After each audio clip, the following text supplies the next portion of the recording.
One of my favorite builds to play in Avowed right now is the Battle Mage setup, combining brutal melee combat using a sword and shield with powerful elemental magic to create the ultimate spell-casting warrior. This build specializes in survivability, using both handheld shields and magical shields to greatly reduce incoming damage and even reflect back projectiles at enemies, all while freezing anything that touches you, only to shatter them seconds later with a flaming sword. So if you're looking for the ultimate combination of might and magic in Avowed, stick around because this is the build for you.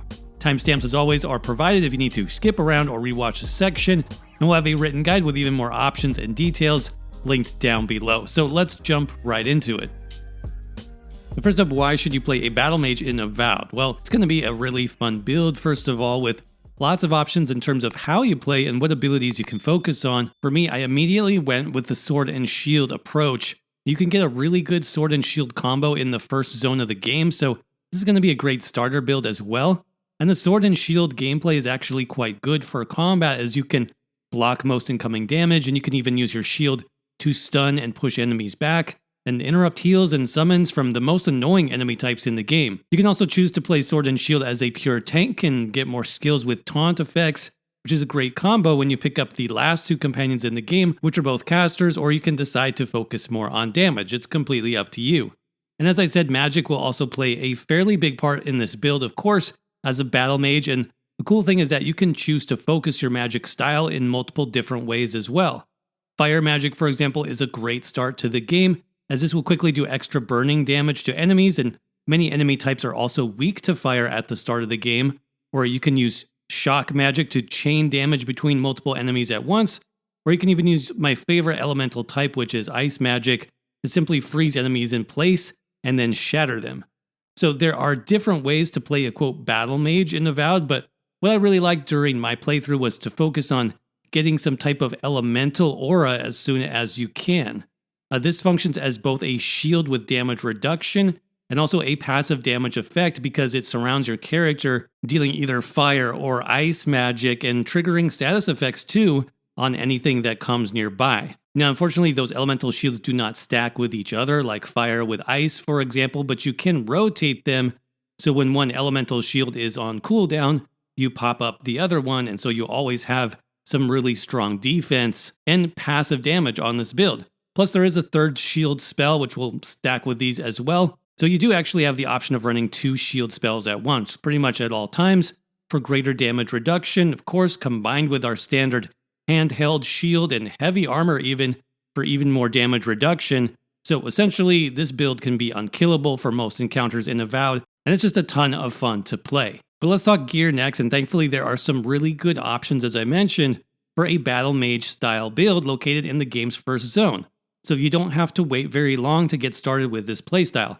In fact, in the tutorial, you should end up with just about everything you need to get started, including a one-handed weapon of some kind and a shield. This is going to be your primary loadout, and then you'll get a basic wand and a Grimoire, which then becomes your secondary or your ranged loadout. Now, your first elemental Grimoire, by the way, is pretty good. It gives you access to 3 elemental damage spells right away, that being fire, shock, and ice. The fire flame spell is actually pretty good for when you're in close range.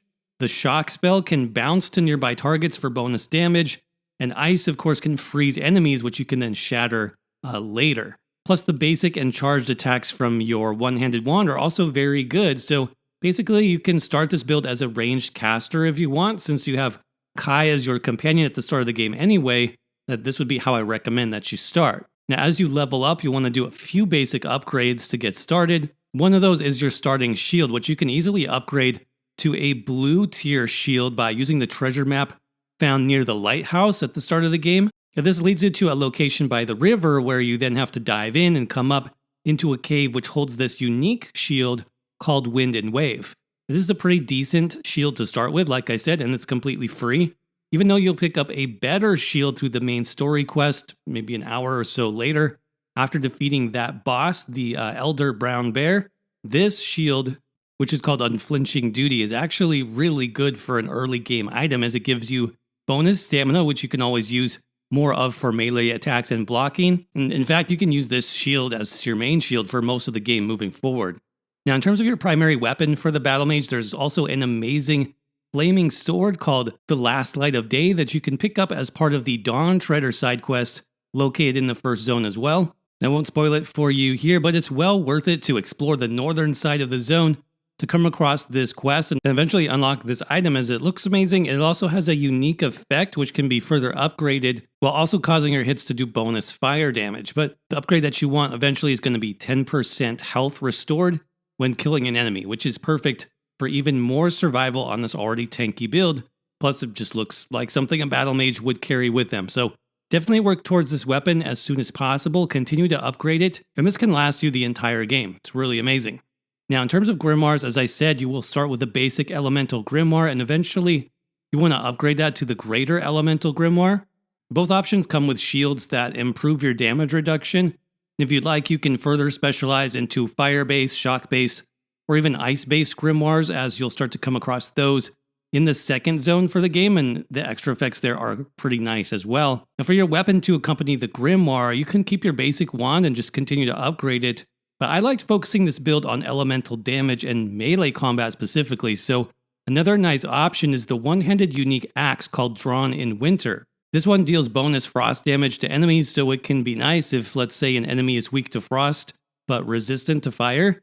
But even better is you can use this weapon to hit any body of water and create ice platforms for you to walk across and to reach hidden areas. So it's a really fun weapon to keep with you. Now, this can be found in the first zone as well, by the way, at the Watcher's Mirror location, where you pick up the first ancient memory. Now, in terms of starting armor pieces, for the chest, I recommend heavy armor, as I said earlier. The steel garrote plate can be picked up quite early in the first zone, and this buffs your constitution, as well as deals out bonus damage when you're attacked, so this is a good starting piece. Eventually, though, you'll want to pick up the Death Knight's armor set, which has better damage reduction plus a chance to restore health when taking damage. I'll have some more information on that in the written guide if you want to check that out. Now for boots, I really like the Athosian boots because any stamina, like we said, is really helpful on this build. Plus the extra resolve and carry capacity is nice too. And for gloves, there are lots of great early options in Avowed, including Vam braces for more stun, Wayfarer's gloves for reduced stamina costs while blocking plus bonus fire damage, and the Engwethan gloves for more critical damage, but you'll probably want the Valian gloves once you get them because this has the biggest bonus to your sword-based damage, so that's a really good one. For accessories, there's some good early options that will be helpful, including the Torque of the Warrior King for that extra might stat, the Ring of Pain Amplification for more critical damage, and the Wayfarer's Ring for improved health and essence regeneration. And all of the items I mentioned here can be found in the game's first two zones, so luckily there's a lot you can do with this build early on in terms of its equipment. Onto skills next, and as a hybrid build, we'll be pulling obviously from all three class skill lines, but with a focus more on the fighter and the wizard trees primarily. Now I do recommend you start off in the fighter skill line, as this is going to give you the most power early on. Your first skill you should unlock is going to be Charge. Now not only is this skill great for gap closing to help you push through enemy ranks to the backline and focus on those healers and casters, but also has a stun element built into it as well, so it can also interrupt spells. This skill even has some exploration utility, as you can use it to deal explosive damage to break down broken walls. And now, yes, you can upgrade this if you want to double the distance traveled at rank 2 and even increase the stun component at rank 3, but skill points in Avowed are very limited, so I tend to just keep this one locked in at rank 1, mostly for the utility and the extra movement. Continuing down the fighter tree, we have Armored Grace, which is a passive skill that reduces the stamina penalty for wearing heavy armor. Now, since we do like heavy on this build, and we are doing a lot of sword swinging as well as blocking, your stamina is actually your most essential resource on this build, so anything you can do to get more of it is a good thing. As we saw, that can definitely come through gear, but this passive can also reduce the penalty by up to 30 at rank 3, though the most efficient boost would be just 1 rank here as well. Next up, we have Shield Bash, another passive skill located in the fighter tree. This one turns your shield into a weapon, letting you slam enemies to interrupt them, stun, and push them back. So just like Charge, basically, this is another tool in your kit, which is especially good against healers and casting enemies. Fortunately, this skill is not free either, so make sure to only use this when you need it to conserve your resources. Next up, Constant Recovery is probably one of the best early passive skills in the game, as this regenerates a portion of the health that you lost most recently in combat. Now this effect is not instant, it takes about 12 seconds or so, but it can be significant, and at rank 3 it actually recovers 100% of your damage taken, though I think by that time you will have other means to heal, including a healer companion and your own godlike healing skill, so it's probably not necessary long term, but early on, trust me, this is a huge difference for a melee build. Speaking of, toughness is another great passive, which boosts your max health between 20 and 45% based on rank. So I think as a tank, you're going to want at least 1 point here. It's useful, and especially early on, so grab this one as well. But once you hit level 5, that opens up a whole new rank of skills, and at that point, I would really recommend Barbaric Shout, that you pick that up as soon as possible. This is essentially a buff ability, which makes your attacks uninterruptible, and you also deal higher stun. So if you like that stun-focused playstyle, then this skill is a must. Also, as I said earlier, if you want to play your Battle Mage as a pure tank, rank 2 of Barbaric Shout taunts all nearby enemies, so this pairs especially well if you do not have Kai in your party, something to keep in mind.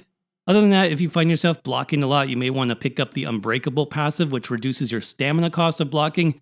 But from there, let's take a quick jump over to the Ranger skill tree next, which has some powerful skills as well, including Parry, which is another defensive option that you can use in addition to your Shield Bash. The difference with the Parry skill is that it requires an enemy to be attacking you, and you need to execute the parry with fairly good timing to deflect the blow and then get in a counterattack. On the positive side, it also does not require any essence to parry an attack, so this can be a great option if you learn how to use it in the right situations alongside all of your other defensive options. In the Ranger tree, we also have the Finesse passive, which increases one-handed melee damage by up to 50% at rank 3. That's a good one considering our main choice of weapon on this build, so grab this one as soon as you have a spare point or two as well. But keep in mind the Wizard skill tree can be very good as well, and you'll definitely want to put a few points into Grimoire Mastery early on to unlock better and more advanced spells via the Grimoire system. 1 point here early, for example, is essential if you want to upgrade to that Greater Elemental Grimoire, which is a really good early option for elemental damage and protection, so do that as soon as possible. Other than that, I tend to invest in Arcane Veil, whether I have it on my Grimoire or not. In fact, I prefer to have this just slotted on my skill bar, and to do that, you have to put points into the skill itself. You can't do that if it's only on your Grimoire. Now, Arcane Veil used to give an insane 50% damage reduction. That's since been reduced to 25%, which is still really good, but don't sleep on the other effects this spell has as well.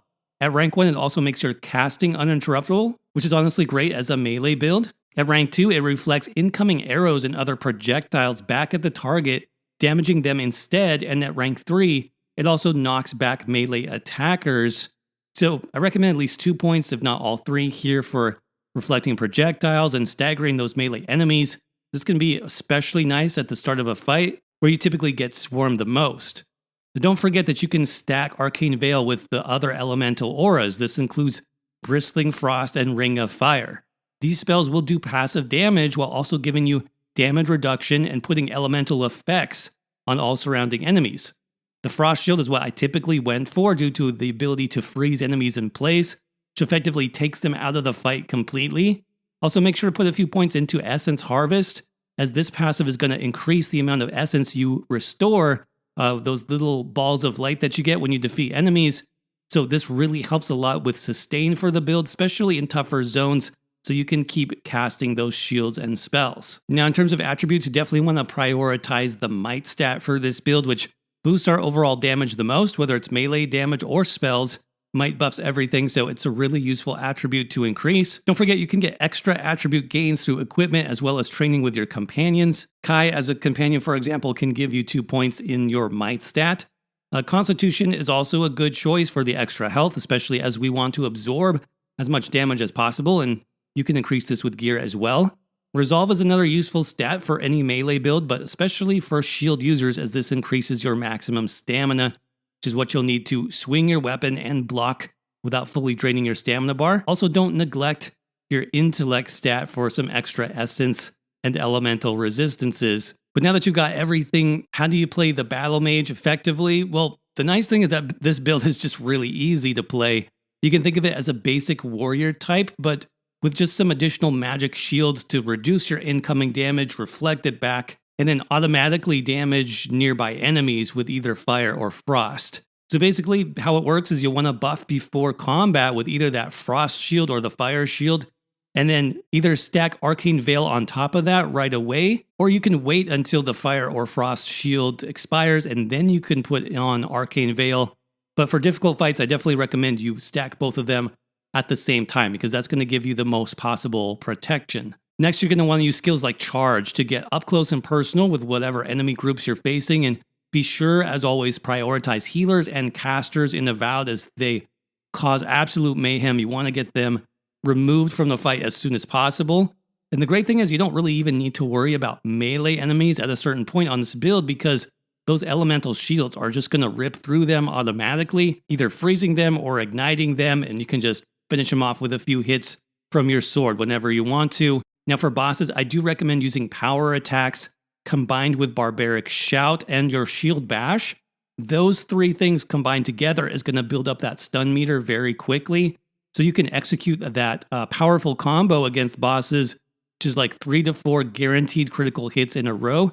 So that does a ton of damage. Make sure to work on that combo. Also, don't forget to use your companions like Giada for the healing spells that they have access to, as well as your own godlike heal spell. And this build should have no problem at all melting through enemies while barely taking any damage. But with that said, that's going to wrap up our Battle Mage build for Avowed. I hope you enjoyed this video and you got some ideas for your next build. So if this was helpful, be sure to leave a like to let YouTube know to share this video with others. That is much appreciated.